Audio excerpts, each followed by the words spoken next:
নকল work permit আর নকল sticker ভিসার কারণে হাজার হাজার পরিবার হারাচ্ছে সবকিছু। ইউরোপে যাওয়ার স্বপ্ন ভেঙে যাচ্ছে লাখ লাখ যুবকের। কিভাবে চিনবেন নকল ওয়ার্ক পারমিট বা নকল স্টিকার ভিসা? আজ আমি আপনাদের জানাবো সহজ 8টি উপায়। ধাপে ধাপে দেখে নিতে হবে। আপনারা আমার চ্যানেলকে সাবস্ক্রাইব করে রাখুন। নিয়মিত সতর্কতা ও আপডেট পেতে বেল আইকনটি বাজিয়ে দিন। চলুন শুরু করা যাক 8টি সহজ ও কার্যকর উপায়। আপনারা সরকারি ওয়েবসাইটে যাচাই করুন। যে দেশে কাজের পারমিট দেয়া হয়েছে সেই দেশের সরকারি ওয়েবসাইট বা ভিসা যাচাই সাইটে গিয়ে পারমিট নম্বর দিয়ে চেক করুন। আসল হলে সেখানে রেকর্ড থাকবে।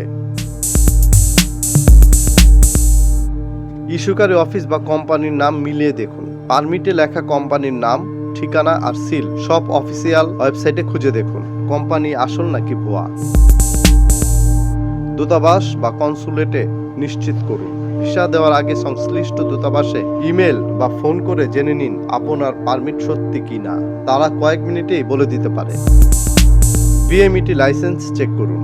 বাংলাদেশ থেকে পাঠানো হলে যে রিক্রুটিং এজেন্সি কাজ করছে তাদের বিএমইটি লাইসেন্স আছে কিনা দেখে নিন। ভুয়া এজেন্সি সাধারণত ভুয়া পারমিট বানায়। কাগজের মান, স্ট্যাম্প ও স্বাক্ষর লক্ষ্য করুন। ভুয়া পারমিটে সাধারণত প্রিন্ট, ভুল বানান বা সিলমোহর থাকে। আসল পারমিটে থাকে এমবসড স্ট্যাম্প, অফিসিয়াল সিগনেচার আর কিউআর কোড বা রেফারেন্স নাম্বার।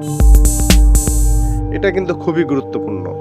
অফার লেটার ও কোম্পানির কন্ট্যাক্ট মিলান। যে কোম্পানি আপনাকে নিয়োগ দিচ্ছে তাদের অফিসে ইমেল বা মেসেজ পাঠিয়ে নিশ্চিত করুন তারা সত্যিই আপনাকে নিয়োগ দিয়েছে কিনা। ভিসা স্টিকার স্ক্যান করুন।